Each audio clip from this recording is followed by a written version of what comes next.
दोस्तों आप सभी का स्वागत है current affairs funda YouTube channel पर। एनआईसीएल ईओ के बारे में कुछ ऐसी बातें जो आपको कोई और नहीं बताएगा, लेकिन आप इस वीडियो को पूरा लास्ट तक देखिएगा ताकि आपको हर वो चीज़ पता चल जाए जो इस पूरे पेपर में बहुत ही ज़रूरी है। और शायद आपके मन में सवाल जरूर उठेंगे, क्योंकि एक बार रिक्रूटमेंट जब निकल जाता है तो कोई लोग कहते हैं यार मुझे तो ये चीज़ें पता नहीं थी, ऐसा था वैसा था।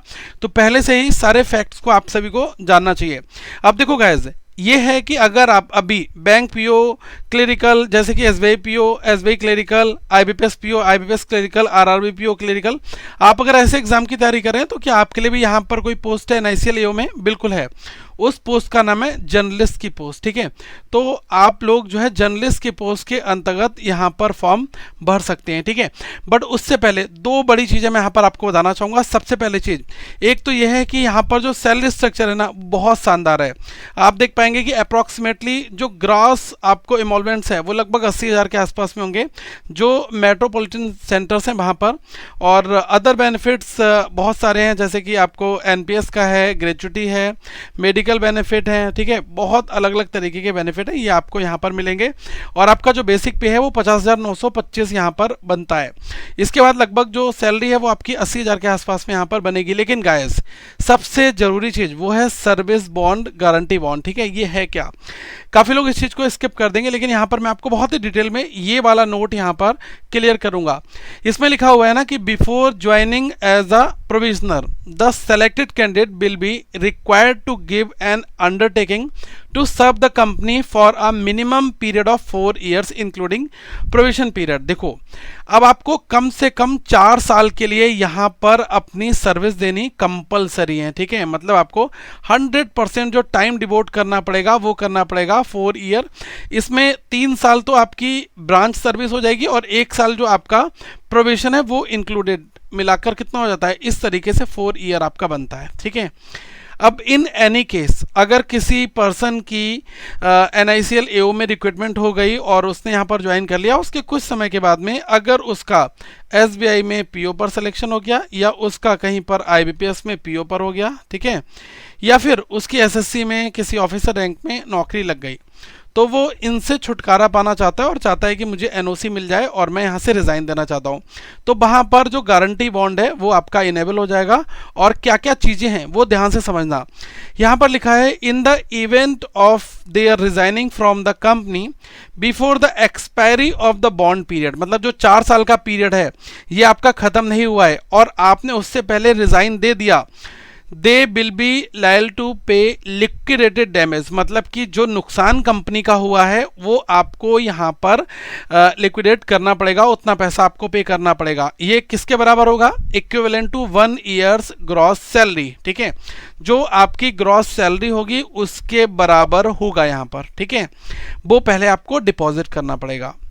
ये कहा गया है during the year of probation which could be proportionally reduce depending upon the length of the service rendered. ठीक है, besides he she will have to submit a stamped indemnity bond. एक आपको स्टाम्प पेपर पर ये सारी कागजी कार्रवाई जो है करवा कर देनी होगी। ठीक है, तो ये यहाँ पर कहा गया है। और ये जो इक्विवेलेंट टू आपका ग्रॉस सैलरी के बराबर अमाउंट होता है वो आपका लिक्विडेटेड डैमेज के लिए देना पड़ेगा अगर आप यहाँ से छुटकारा पाना चाहते हैं। एक और ज़रूरी चीज़ जो कि शायद कुछ लोग ऊपर वाले पॉइंट को पढ़कर स्किप कर देंगे, कहेंगे यार हमें क्या करना है, हम तो जॉब यहीं करेंगे। फिर दूसरी जो ज़रूरी चीज़ है वो भी पढ़ लो, ये तो बहुत बहुत बहुत इंपॉर्टेंट है। यहाँ पर देखो, यहाँ पर जो मेंशन किया गया है वो ध्यान से देखना। इसमें कहा गया है कि candidate resigning from the company during the provision period, जैसे यहां पर कहा गया है कि जो रिजाइन करेंगे कंपनी से प्रोविजन पीरियड के दौरान, तो ये वाली चीज तो यहां से आपकी फुलफिल हो जाएगी। ठीक है, फिर कहा गया है कि candidate resigning from the company during the provision period and candidate whose service are terminated by the company during the provision period shall be liable to pay the gross salary received by them during their entire service in the company in addition to an amount of rupees 25,000 toward the partial cost of training। तो पहले तो 25,000 रुपये जो आपकी training का cost है वो आपको जमा करना पड़ेगा, प्लस आपने जो सैलरी अभी तक गेन की है, ठीक है, वो आपको यहाँ पर देनी पड़ेगी। तो देखो इसमें क्या दो चीज़ें हो जाती हैं, जैसे किसी का पहला साल प्रोबेशन पीरियड चल रहा है और उसने केवल 7 मंथ की नौकरी की है, 7 मंथ उसने यहाँ पर नौकरी की, ठीक है, उसके बाद वो रिज़ाइन दे रहा है, तो 7 मंथ में जो उसने अमाउंट गेन किया है वो प्लस 25,000 ट्रेनिंग कॉस्ट, ये आपको डिपॉजिट करना पड़ेगा, ये यहाँ पर कहा गया है, ठीक है।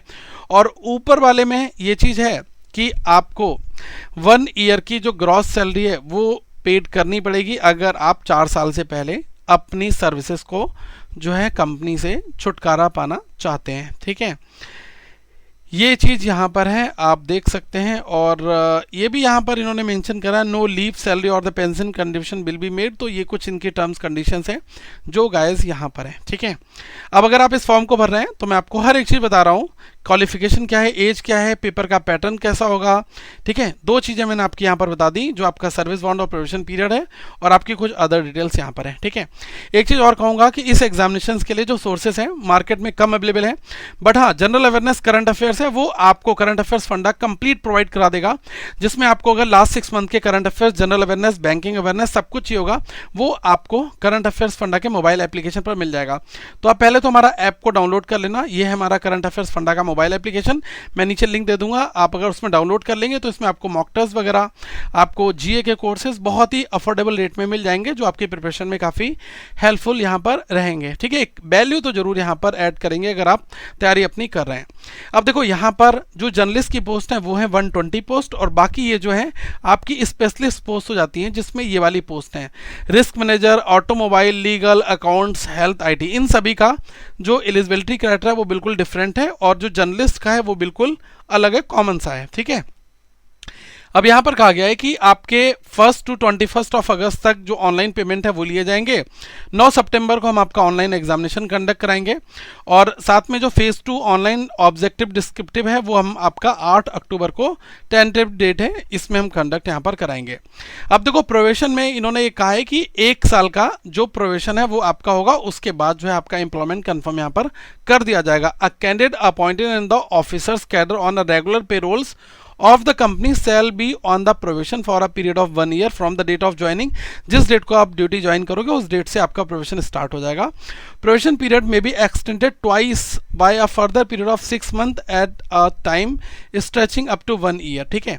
During the probation period the officers would be required to pass the non-life licensed examination conducted by the Insurance Institute of India। मतलब ये आपको एक एग्जामिनेशन अपना क्वालिफाई करना होगा, अगर आप इस एग्जाम को क्वालिफाई कर लोगे only after passing the said examination, जो ऑफिसर होगा वो एलिजिबल हो जाएंगे, उनका कंफर्मेशन हो जाएगा कंपनी में सर्विसेज के लिए, ठीक है। तो ये चीज़ यहाँ पर क्लियर है कि पहला आपका साल जो है वो प्रोबेशन है, प्रोबेशन में आपका एक एग्जाम होगा, और ये एग्जाम आपका insurance institute of India conduct कराएगा।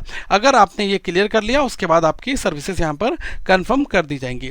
फिर गारंटी बॉन्ड, मैंने आपको बहुत ही डिटेल में गारंटी बॉन्ड के बारे में एक्सप्लेनेशन कर दिया है कि ये कितना कितना अमाउंट आपसे चार्ज करेंगे। इसके लिए आपसे बॉन्ड वगैरह प्रॉपर जो आपका स्टाम्प पेपर होते हैं उस पर आपको यहाँ पर इंडेमनिटी देनी होगी, ठीक है, कि अगर हम जितना भी लॉस होगा वो कंपनी की जो है वो हम यहाँ पर पूरी करेंगे। अब एजुकेशनल क्वालिफिकेशन में इन्होंने जो कट ऑफ डेट है वो दे रखी है अपनी 1 अगस्त 2023 को। तो 1 अगस्त 2023 को ऐसे लोग जो जर्नलिस्ट का फॉर्म भर रहे हैं तो उनके पास केवल एक अपनी डिग्री होनी चाहिए, ठीक है, ग्रेजुएट होने चाहिए। पोस्ट ग्रेजुएट तो एड ऑन डिग्री हो जाती है, पहले तो ग्रेजुएशन ही होता है ना। अगर आपके पास पीजी है तो वेल एंड गुड, अगर नहीं है तो ग्रेजुएशन तो यहाँ पर मांगी गई है, ठीक है। फिर कहा गया है कि दोनों अगर ग्रेजुएट है या पोस्ट ग्रेजुएट है किसी भी डिसिप्लिन से तो आप इस फॉर्म को भर सकते हैं, या फिर ये यहाँ पर और लगा दिया है, ठीक है, अथवा एनी इक्विवेलेंट क्वालिफिकेशन जैसे कि बीटेक वगैरह हो जाता है वो है आपका एटलीस्ट 60 मार्क्स, कम से कम 60 मार्क्स आपके होने चाहिए either in the degree examination for general candidates at least 55% of for the SC ST PWD candidate, ठीक है। तो मतलब बाकी के लिए यहाँ पर ये वाली कंडीशन यहाँ पर इन्होंने मेंशन कर रखी गई है, ठीक है। तो ये चीज़ आप यहाँ पर देख सकते हैं। फिर लिखा है note educational qualification should be from this one यहाँ पर इन्होंने बता रखा है। अगर जिनका भी रिजल्ट अभी पेंडिंग में है तो उन सभी का रिजल्ट कब तक हो जाना चाहिए, ये यहाँ पर कहा गया ना कि जो भी एजुकेशनल क्वालिफिकेशन है, आपके डॉक्यूमेंट्स वगैरह हैं government approved and the result should have been declared on और बिफोर 1 अगस्त 2023, 2023 से पहले पहले आपके यहाँ पर डिक्लेरेशन हो जाना चाहिए। Proper document from the board university for having declared the result on or before 1st of August 2023 has to be submitted at the time of interview। ठीक है, तो इंटरव्यू के समय पर आपके डॉक्यूमेंट वहाँ पर सबमिट जो है आप कर देंगे। ठीक है, तो ये कहा गया है मतलब proper document from the board university for having declared the result on और बिफोर इस डेट को या फिर इससे पहले, तो उनको आपको इंटरव्यू के समय पर आपको दिखाना होगा कि हाँ भाई मेरा रिजल्ट 1/8/2023 से पहले या 1/8/2023 को आ चुका है। ठीक है, तो ऐसे कैंडिडेट जिनका रिजल्ट सितंबर वगैरह में डिक्लेयर होगा वो लोग यहाँ पर फॉर्म नहीं भर पाएंगे क्योंकि कट ऑफ डेट जो है वो यहाँ पर अलग है, 1/8/2023 है। ठीक है, अब जो एज है वो भी 1/8/2023 है, जिसमें आप सभी को पता है कि मिनिमम 21 साल है और मैक्सिमम 30 साल है। ठीक है, तो ये सभी लोग यहाँ पर फॉर्म भर पाएंगे। मतलब ये कहा गया कि 2 अगस्त 1993 से पहले का कोई कैंडिडेट नहीं होना चाहिए और 1 अगस्त 2002 के बाद का नहीं होना चाहिए। इनके बीच में अगर आप आते हैं तो आप इस फॉर्म को भर सकते हैं। यहाँ पर देखो SC/ST के लिए 5 साल का रिलैक्सेशन है और OBC जो नॉन क्रीमी है इनके लिए 3 साल है। बाकी PWBD इनके लिए 10 ईयर्स हैं। बाकी आप अलग अलग फॉर्मेट में जो गवर्नमेंट नॉर्म्स है उसके हिसाब से यहाँ पर इन्होंने दे रखा है। ठीक है, फेज 1 आपका होगा वो बिल्कुल बैंकिंग पैटर्न पर है। आपका इंग्लिश, रीजनिंग, क्वांट होगा। 30 क्वेश्चन आपके इंग्लिश के होंगे, बाकी क्वांट और रीजनिंग के 35 होंगे। 20-20 मिनट का टाइम होगा और आपका पेपर जो है 100 मार्क्स का यहाँ पर होगा। ठीक है, इंडिविजुअल सेक्शंस होंगे। पहले 20 मिनट आएंगे तो आप इंग्लिश दे पाएंगे, फिर इंग्लिश का सेशन एक्सपायर हो जाएगा 20 मिनट्स के बाद में, फिर आपका अगेन स्टार्ट हो जाएगा रीजनिंग, ऐसे आपका क्वांट हो जाएगा। ठीक है, candidate have to qualify in each test section by securing passing marks to be decided by the company। ठीक है, adequate number of candidate in each category as decided by the company, approximately 15 times ये लोग बुलाएंगे। ठीक है, जो इनकी vacancies हैं उसके हिसाब से ये लोग मेंस एग्जामिनेशंस में। ठीक है, तो आप देख लें, जैसे अगर मैं एक एग्जांपल ले रहा हूँ, अगर 100 वैकेंसी है तो 100 में ये लोग 15 गुना, ठीक है, तो 1500 लोगों को आगे फर्दर बुलाएंगे मेन्स के लिए। ठीक है, मेंस जो एग्जामिनेशन है वो 200 नंबर का होगा, प्लस साथ में डिस्क्रिप्टिव भी होगा 30 नंबर का। जो डिस्क्रिप्टिव का पेपर है ये केवल क्वालिफाइंग इन नेचर है, मतलब आपको केवल ये क्वालिफाइंग करना है। जो फाइनल सिलेक्शन होगा, ठीक है, फाइनल जो आपकी मेरिट बनेगी उसमें इसका कोई भी रोल यहाँ पर नहीं होगा। ठीक है, ऑब्जेक्टिव टेस्ट 2.5 घंटे का होगा। यहाँ पर कहा है 40 मिनट, 40 मिनट, 30 मिनट, 40 मिनट, मतलब रीजनिंग के लिए 40 मिनट है, इंग्लिश के लिए 40 मिनट है, GA के लिए 30 मिनट है और क्वांट के लिए 40 मिनट है। मार्क्स आप देखेंगे 50-50 नंबर सभी के लिए इक्वल हैं और 200 नंबर का पेपर आपका मेंस का हो जाता है। फिर जैसे ही आपका ये वाला ऑब्जेक्टिव मेंस कंडक्ट होगा उसके फ़ौरन बाद में आपका डिस्क्रिप्टिव स्टार्ट हो जाएगा। ठीक है, और बाकी जो स्पेशलिस्ट पोस्ट होंगे उन सभी के लिए ये वाला पेपर लिया जाएगा। ये जो है ये जर्नलिस्ट का पेपर है। ठीक है, जर्नलिस्ट वाली पोस्ट के लिए। ठीक है, और ये जो पेपर है वो आपका स्पेशलिस्ट के है। अब जैसे इसमें रीजनिंग है, इंग्लिश है, GA है, क्वांट है, फिर जो आपका एक स्पेशल पेपर होता है ना वो 40 नंबर का ऑब्जेक्टिव ये वाला होगा। ठीक है, तो ये यहाँ पर इन्होंने कहा है। डिस्क्रिप्टिव में 30 मिनट में आपको 30 नंबर के लिए लेटर और ऐसे दिया जाएगा। 10 नंबर का आपका लेटर होगा और 20 नंबर का आपका ऐसे होगा। ठीक है, आप इसको ऑनलाइन कंप्यूटर पर ही सबमिट करोगे, कंप्यूटर पर टाइप करोगे, कंप्यूटर पर लिखोगे, कोई कॉपी वगैरह का यहाँ पर सीन नहीं होता है। ठीक है, इंग्लिश में ही केवल ये आपको मिलेगा। Test will be in English only. ठीक है, फिर पेनल्टी फॉर रॉन्ग नंबर सब कुछ है। प्री मेंस दोनों में आपकी नेगेटिव होगी। इंटरव्यू में यहाँ पर मेंशन कर रखा है कि 75-25 का होगा जो आप ऑनलाइन एग्जामिनेशन मेंस दोगे और आपका इंटरव्यू 75-25 का होगा। ठीक है, और ये चीज़ आपने यहाँ पर देख ली होगी। और हाँ, ये जैसा कि आप देख सकते हैं, a candidate shall be required to qualify the descriptive test, मतलब आपको केवल डिस्क्रिप्टिव क्वालिफाई करना है। जो इसके मार्क्स हैं वो आपके काउंटेड नहीं होंगे। जो आपका इंटरव्यू और फाइनल सिलेक्शन है उसमें कोई इसका मतलब नहीं बनता, केवल आपको ये क्वालिफाइंग इन नेचर करना है। ठीक है, फाइनल सिलेक्शन में आपको मैंने बता दिया कि आपकी मेरिट बनेगी जो आपके मेंस के एग्जामिनेशन है, ऑब्जेक्टिव टेस्ट और इंटरव्यू इसके बिहाफ पर। ठीक है, और फॉर्म की फ़ीस आपने देख ली है। SC/ST PWD इनके लिए 100 रुपये है और अदर सब के लिए, ठीक है, अदर देन दिस कैटेगरीज, तो इनके लिए है 850 रुपये। ठीक है, तो ये यहाँ पर है फीस आपका। और सैलरी आपने देख लिया होगा, काफ़ी लोगों को एक अच्छी अट्रैक्टिव लग रही होगी, लेकिन हाँ पेपर इसी फॉर्मेट में है। तो प्लीज़ इस वीडियो को शेयर करेगा ताकि और लोगों तक ये वीडियो पहुँच पाए। Thank you so much, have a good day to all of you. Once again we will meet in the next video.